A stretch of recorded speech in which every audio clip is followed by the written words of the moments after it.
Selamat pagi anak-anak, kembali lagi bersama Ibu Ernata Kristina Panjaitan. Bagaimana kabarnya hari ini? Semoga semuanya dalam keadaan sehat ya. Nah, sebelum kita masuk ke materi kita, ada baiknya kita berdoa. Marilah kita berdoa menurut agama dan kepercayaan kita masing-masing. Berdoa dimulai. Berdoa selesai.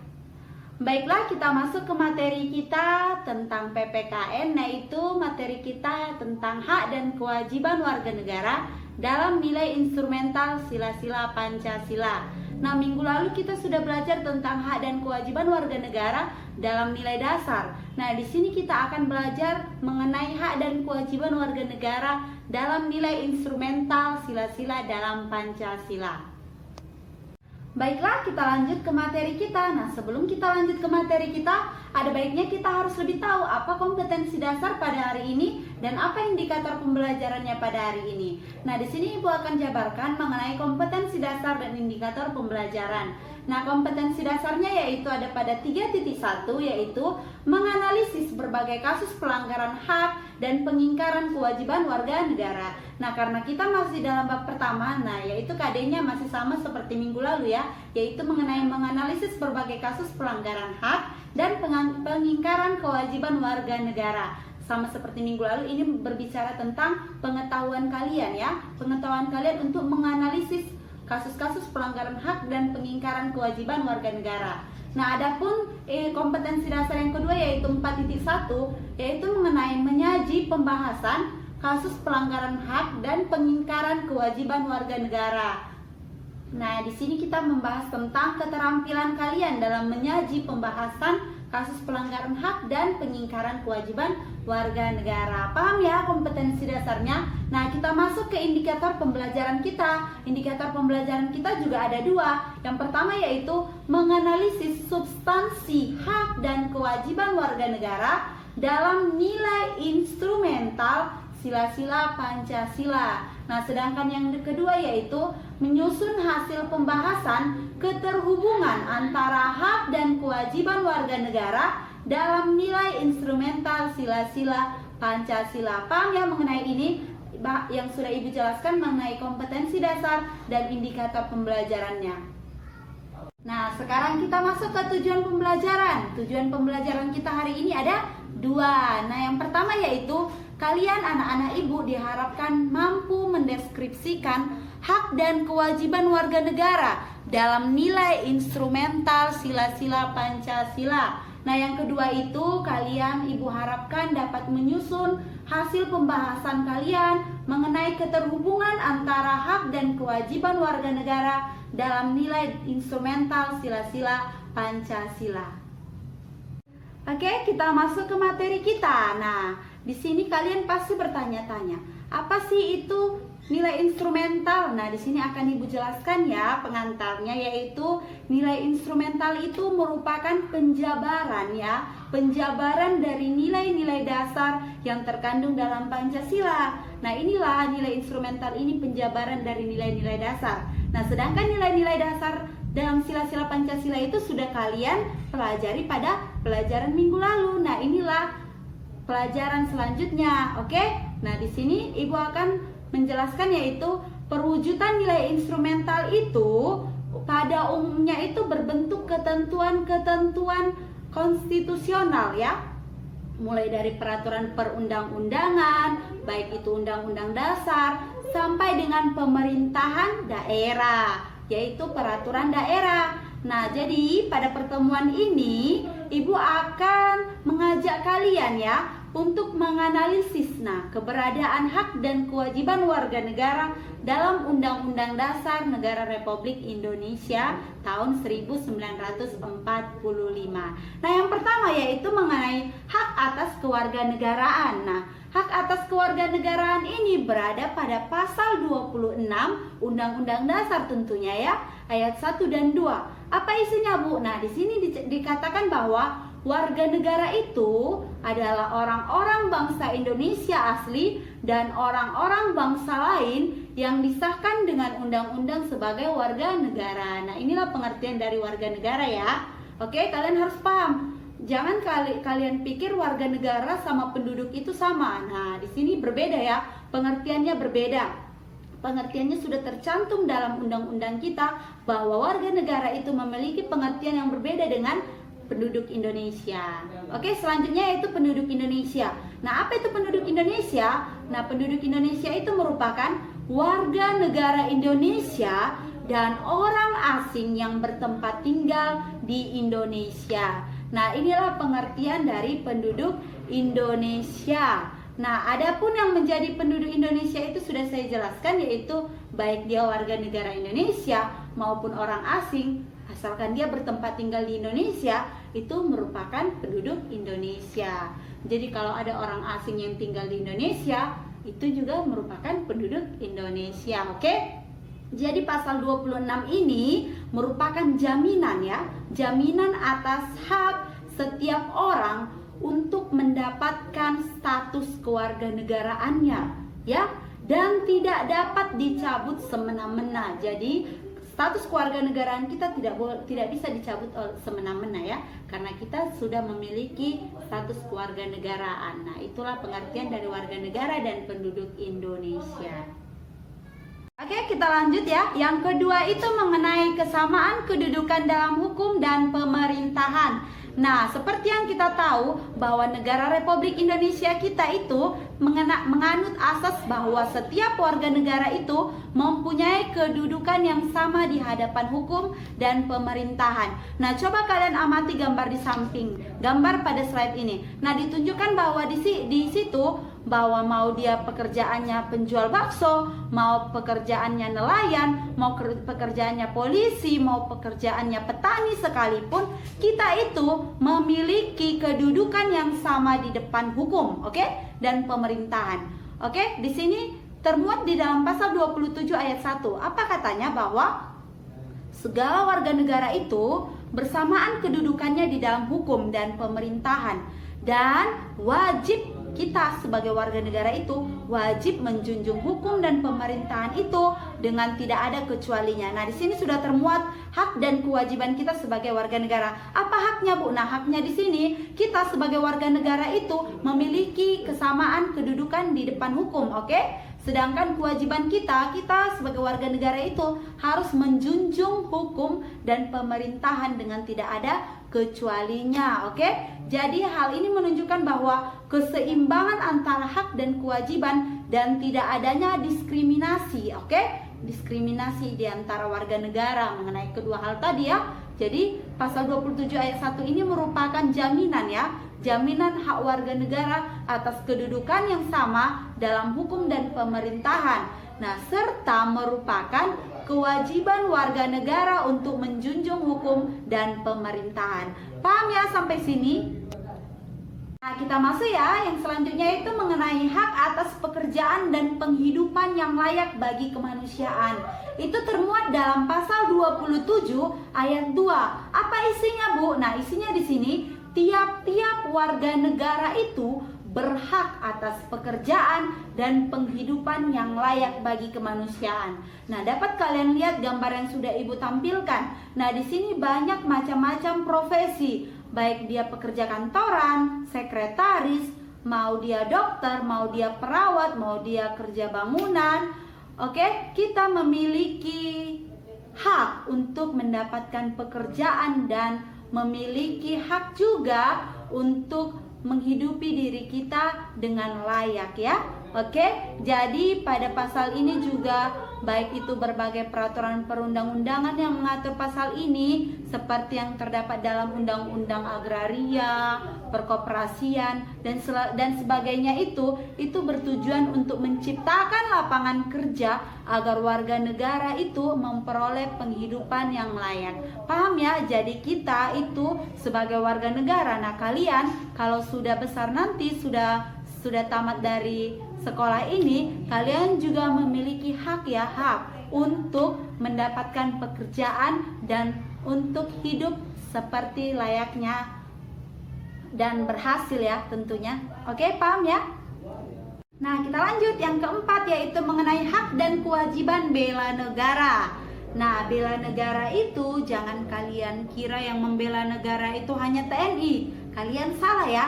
Kita semua warga negara Indonesia itu memiliki kewajiban sekaligus hak untuk membela negara. Nah, kalian sebagai siswa itu memiliki kewajiban juga membela negara. Bagaimana caranya, Bu? Kami kan masih siswa. Gimana cara kami untuk membela negara? Nah, kalian melakukan seperti contohnya itu, kalian belajar PPKN dengan giat, kalian mendapatkan prestasi, itu sudah merupakan contoh membela negara ya.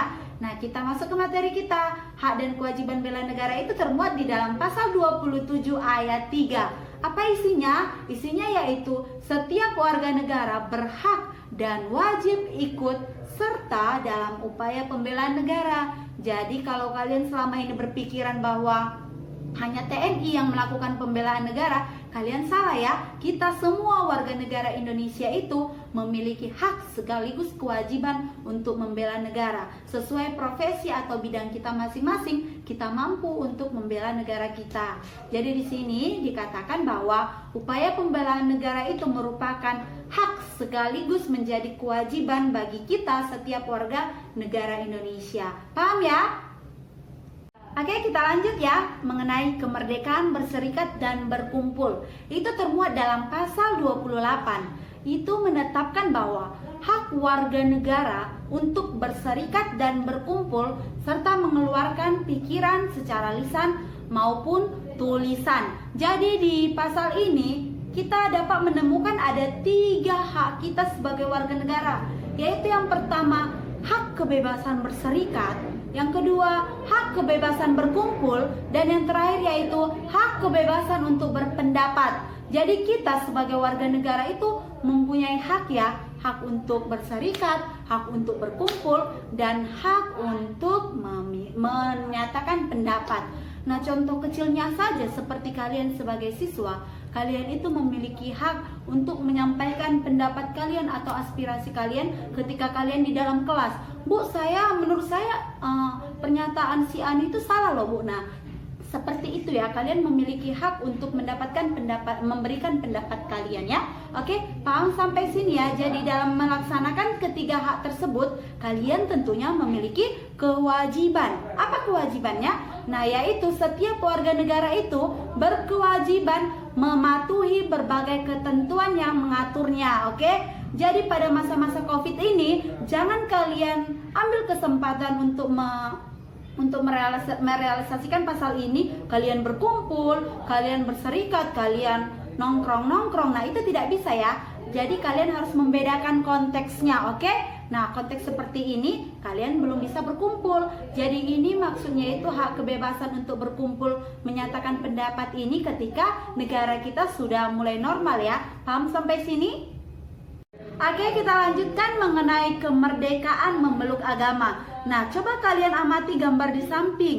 Ya, ada di situ bahwa pemeluk-pemeluk agama itu memiliki kerukunan ya, saling rukun. Baik dia agama Kristen, Hindu, Buddha, Islam, Konghucu, kita harus hidup rukun dalam keberagaman di Indonesia. Itu diatur dalam pasal berapa, Bu? Nah, dalam pasal 29. Nah, apa? Isinya ayat 1 yaitu negara berdasar atas ketuhanan yang Maha Esa. Nah, ayat ini dengan jelas menyatakan bahwa kepercayaan bangsa Indonesia terhadap Tuhan yang Maha Esa. Nah, yang pasal 29 ayat 2 itu menyatakan bahwa negara menjamin kemerdekaan tiap-tiap penduduk untuk memeluk agamanya masing-masing dan untuk beribadat menurut agamanya dan kepercayaannya itu. Nah, di sini dengan jelas dikatakan bahwa negara itu menjamin kemerdekaan kita ya. Kita sebagai warga negara, kita dijamin, kita diberi kebebasan untuk memeluk agama kita masing-masing dan untuk menjalankan ibadah kita menurut agama kita dan kepercayaan kita. Nah, hal ini merupakan hak warga negara atas kebebasan beragama. Nah, dalam konteks kehidupan bangsa Indonesia, kebebasan beragama itu jangan disalahartikan. Bukan maksudnya itu bebas tidak beragama, bukan ya. Maksudnya itu bebas untuk memeluk satu agama sesuai dengan keyakinan masing-masing. Serta bukan berarti pula bebas untuk mencampur adukan ajaran agama. Jadi kalian jangan salah tafsirkan ya. Paham sampai sini? Oke, kita lanjut ya nak, mengenai pertahanan dan keamanan negara.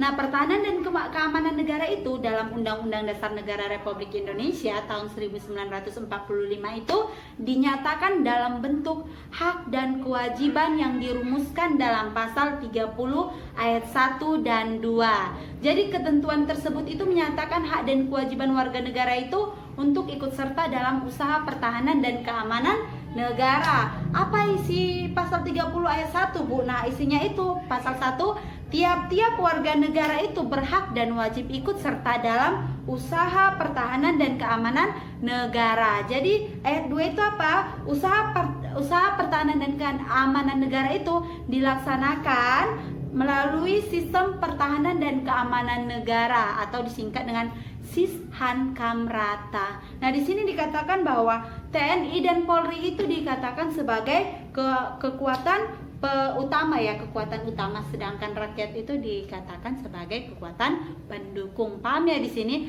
Jadi kalau kalian sebagai siswa itu bisa berpartisipasi dalam pertahanan dan keamanan negara. Dalam contohnya apa, Bu, yang bisa kami lakukan? Nah, contohnya itu kalian bisa ikut serta dalam menjaga keamanan lingkungan kalian dengan ikut sistem keamanan lingkungan. Oke? Jadi kalian bisa ikut serta untuk menjaga keamanan lingkungan kalian. Paham ya sampai sini? Baiklah, kita lanjut ya materi kita yang nomor 8, yaitu mengenai hak mendapat pendidikan. Nah, salah satu tujuan negara kita itu tercermin dalam alinea keempat pembukaan undang-undang. Apa itu? Yaitu pemerintahan negara Indonesia itu berkewajiban untuk mencerdaskan kehidupan bangsa. Jadi pada pasal 31 ayat 1 Undang-Undang Dasar Negara Republik Indonesia ini menetapkan bahwa yaitu isinya setiap warga negara itu berhak untuk mendapat pendidikan. Jadi ketentuan ini merupakan penegasan yaitu adanya hak warga negara untuk mendapatkan pendidikan. Oke, selanjutnya ada pada pasal 31 ayat 2. Isinya yaitu setiap warga negara itu wajib mengikuti pendidikan dasar dan pemerintah itu juga wajib untuk membiayainya. Nah, pasal ini merupakan penegasan atas kewajiban warga negara ya, berbicara tentang kewajiban warga negara yaitu untuk melakukan atau mengikuti pendidikan dasar. Paham ya sampai sini? Nah, ada pada pasal yang terakhir yaitu pada pasal 31 ayat 3, yaitu isinya pemerintah itu wajib untuk mengusahakan dan menyelenggarakan satu sistem pendidikan. Itulah sistem pendidikan yang dilakukan saat ini, yaitu untuk meningkatkan keimanan dan ketakwaan ya, serta akhlak mulia kalian ya nak, dalam rangka mencerdaskan kehidupan bangsa. Nah, inilah hak dan kewajiban kita dalam bidang pendidikan, yaitu kita berhak untuk mendapatkan pendidikan dan kita itu wajib untuk mengikuti pendidikan dasar. Paham ya sampai sini?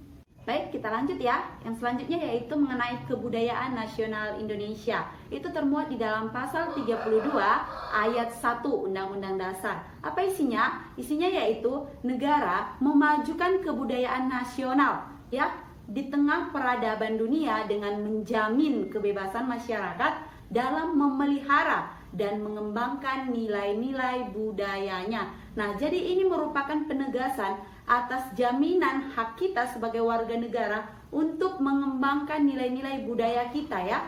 Kemudian ada pada pasal 32 ayat 2, isinya yaitu negara itu menghormati dan memelihara bahasa daerah sebagai kekayaan budaya nasional. Nah, ini merupakan jaminan atas kita warga negara mempunyai hak untuk mengembangkan dan menggunakan bahasa daerah sebagai bahasa pergaulan kita. Nah, disinilah dijelaskan bahwa kita sebagai warga negara itu mempunyai hak untuk mengembangkan nilai-nilai budaya kita dan mempunyai hak untuk menggunakan bahasa daerah sebagai bahasa pergaulan. Jadi jangan malu menggunakan bahasa daerah untuk mengobrol dengan teman ya. Jangan malu menggunakan bahasa daerahnya. Cintailah budaya dan bahasa daerah kita.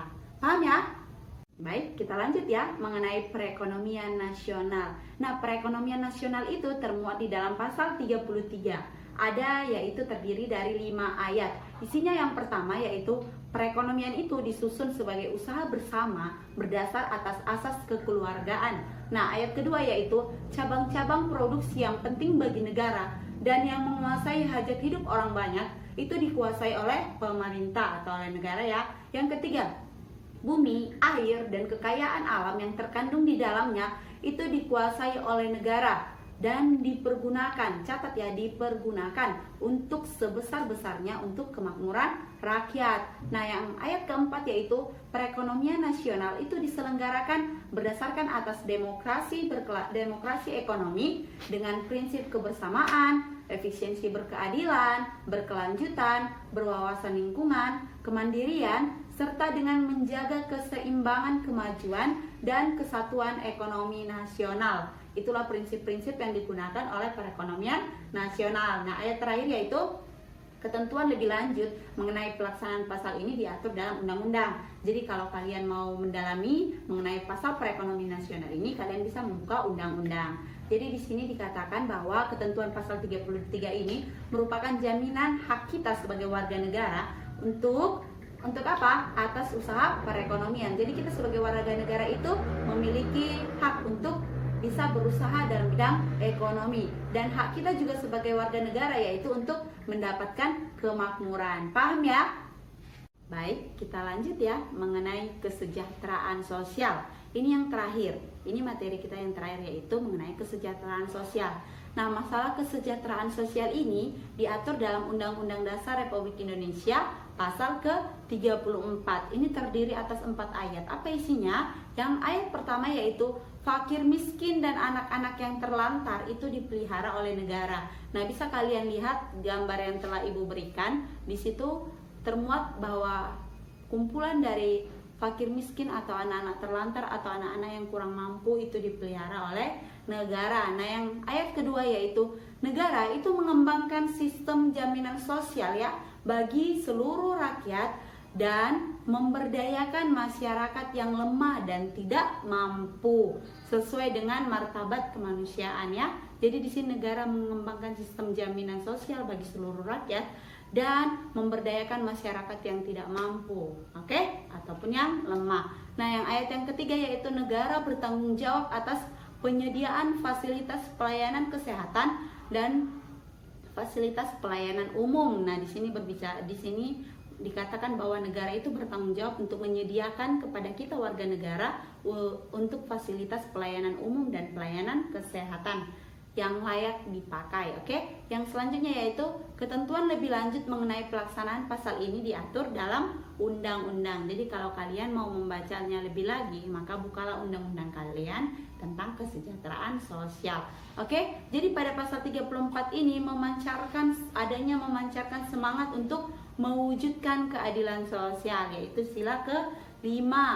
Jadi ketentuan dalam pasal ini memberikan jaminan atas hak kita sebagai warga negara, yaitu yang pertama untuk mendapatkan kesejahteraan sosial ya, yang terdiri atas hak untuk mendapatkan jaminan sosial, hak untuk mendapatkan jaminan kesehatan, dan hak untuk mendapatkan fasilitas yang layak. Paham ya sampai sini? Baiklah, sampai di sini materi pembelajaran yang kita pelajari pada pertemuan hari ini mengenai hak dan kewajiban warga negara dalam nilai instrumental sila-sila Pancasila. Nah, jadi Ibu harapkan kalian setelah menonton video pembelajaran ini dapat memahami ya, dapat mengerti materi-materi pembelajaran yang telah Ibu jabarkan, dan kalian dapat melaksanakan dan mengetahui hak-hak dan kewajiban kalian sebagai warga negara Indonesia. Nah, sebelum kita mengakhiri pembelajaran kita, ada baiknya kita menutup dengan berdoa. Marilah kita berdoa menurut agama dan kepercayaan kita masing-masing. Berdoa dimulai. Berdoa selesai. Baiklah, sampai bertemu di pertemuan selanjutnya. Sekian dari saya. Selamat pagi dan terima kasih.